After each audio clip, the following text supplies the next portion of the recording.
권력 폭력이란 말을 많이 혼용해서 쓰긴 합니다만은 한나 아렌트는 권력과 폭력은 동일어가 아니라고 얘기를 하고요. 권력과 폭력은 비례하는 것이 아니고 반비례한다고 합니다. 권력이 줄어들수록 폭력에 의존할 수 있다. 권력과 폭력이라고 얘기한 거는 저렇게 보입니다. 권력은 다수의 힘이고 폭력은 소수의 힘이다. 권력의 경우는 협력과 연대가 가능하기 때문에 다수는 힘을 가질 수 있다. 반면에 폭력은 지배자와 독재자를 전제한다. 분열과 통제를 기반으로 한다. 권력은 따라서 다수의 힘은 그 자체 정당성의 근거가 된다. 그리고 폭력은 현재의 정권을 유지하기 위한 수단에 불과하다. 그리고 사실 권력과 폭력의 가장 큰 구분은 제가 볼 땐 권력은 자발적인 동의에 기초합니다. 반면에 폭력은 두려움과 무서움에 기반. 윤석열의 정치는 윤석열은 권력을 가진 자가 아니다. 윤석열은 폭력을 가진 자고 윤석열은 시간이 갈수록 점점 권력을 잃어가면서 점점 더 폭력에 의존할 수밖에 없다. 그러니까 검찰과 경찰과 국세청과 안기부를 장악하고도 모자라서 방송까지 장악하겠다고 이동관을 밀어붙이는 이 모습은 점점 더 권력을 포기하고 폭력에 기반한 정치를 하겠다라고 하는 거고요. 권력과 이 극단, 이 폭력이 권력을 잃어버린 폭력에 의존하는 정치의 끝단. 한나 아렌트는 이렇게 얘기합니다. 극단적 형태의 권력은 모두가 하나에 대항하는 것이요. 극단적 형태의 폭력은 하나가 모두에 대항하는 것이다. 그래서 폭력은 본성상 도구적이므로 그것을 통해 정당화해야 하는 목적에 도달하는데 효과적일 것만큼만 합리성을 가지고 그 목적이 정당할 때만 유일하게 효용성을 이제 인정받을 수 있다. 이제 이렇게 얘기를 하고 있습니다. 그래서 지금 윤석열은 점점 더 극단적 형태의 폭력에 의존하는 정치를 저는 하고 있다고 보고요. 이 극단적인 형태의 폭력에 의존했던 정치가 지구상에서 성공했던 적은 저는 단 한 번도 없다고 생각합니다. 그리고 한나 아렌트의 이제 이 정치 철학에서 저는 개인적으로 제일 재밌게 그리고 굉장히 의미 있게 봤던 부분들이 그리스 시민들에 대한 분석인데, 그리스 시민들, 제가 여기 오면서 민들레 우리 회원분들을 보면서도 같은 생각을 했었고, 예전에 2002년도 노무현 대통령에 당선시켰던 노사모 운동도 마찬가지인데, 그리스에서 가장 중요한 것은 폴리스라고 하는 것이면 폴리스 공동체.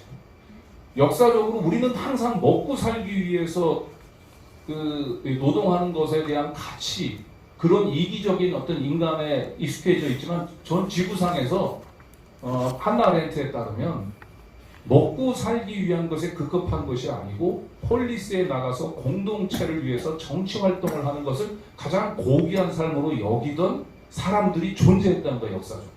그게 바로 고대 그리스의 시민들이고, 고대 그리스의 시민들은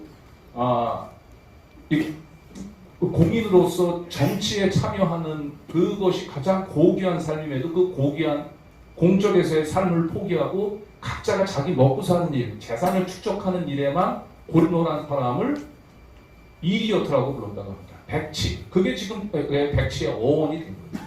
백치의 어원은 공동체의 삶에 무관심한 채 오로지 개인의 향락과 소비에만 빠져 있는 삶, 그것을 이제 이디어트라고 얘기를 하는데, 그래서 이제 지금은 사실 이제 고대 그리스와 같은 그런 그런 폴리스를 다시 이어가기가 쉽지는 않지만, 그래서 이제 한나 아렌트는 현대 사회에서 그러한 고대 그리스 그 폴리스의 정신을 이어받기 위해서 작은 단위의 공동체 소모임에서 시민으로서 활동하는 것이 대단히 중요하다라고 하는 얘기를 합니다.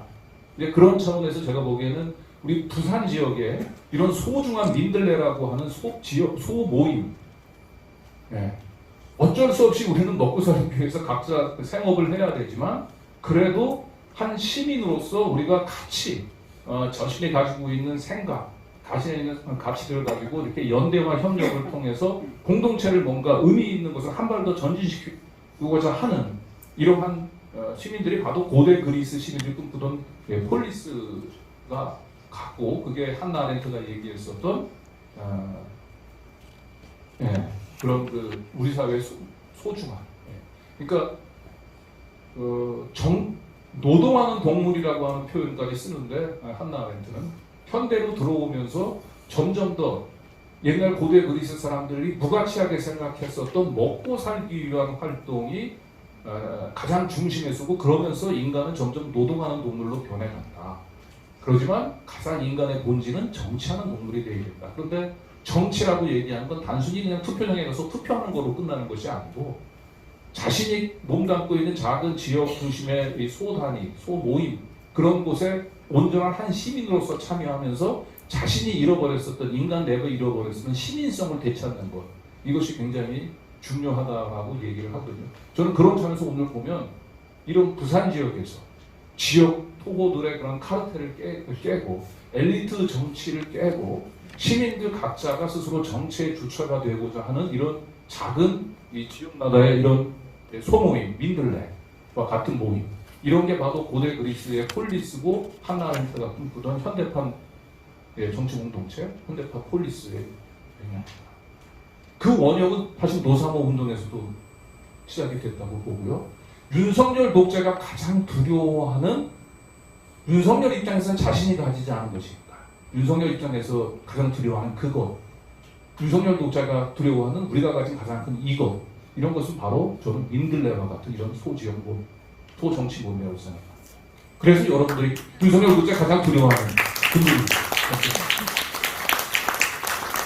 이제 거의 이제 제가 이제 초반부에 제가 하고 싶었던 얘기 다 해가는데요.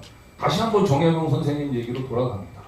그래서 세상을 지키는 존재는 특별한 소수가 아니라 자신의 자리에서 소중히 일상을 지켜 나가는 사람들이다. 작은 일을 소홀히 하지 않고 보이지 않는 곳에서도 속이지 않으며 실패했을 때도 포기하지 않는 이들이 진정한 영웅이다. 이게 이제 정약용 선생님이 했던 얘기거든요. 혹시 제가 여기 강연하러 왔을 때 윤석열 독재가 가장 두려워하는 이것이라고 얘기하는 것은 뭔가 강진구가 윤석열 검찰 독재를 날리기 위한 뭔가 큰 특종을 하나 여기서 안겨다 줄 거라고 기대를 하셨다고 얘기한다면, 물론 그것도 준비를 하고 있습니다. 그럼 그건 기자로서 제가 가지고 있는 위치에서 제 본분을 다 하는 거죠. 그런데 아까 봤던 박정훈 대령과 같은 분들, 그리고 여기 교육자가 계시면 교육하시는 분들, 그리고 또 생업으로 또 뭐 장사를 하시면 장사를 하시는 분들도 아까 얘기했었던 진실과 정의, 휴머니티를 잊지 않고 각자의 위치에서 그 원칙을 포기하지 않으려고 하는 노력들, 그런 것들, 가치들을 묵묵히 지켜나가는 분들이 저는 세상을 지키는 영웅이라고 생각을 합니다.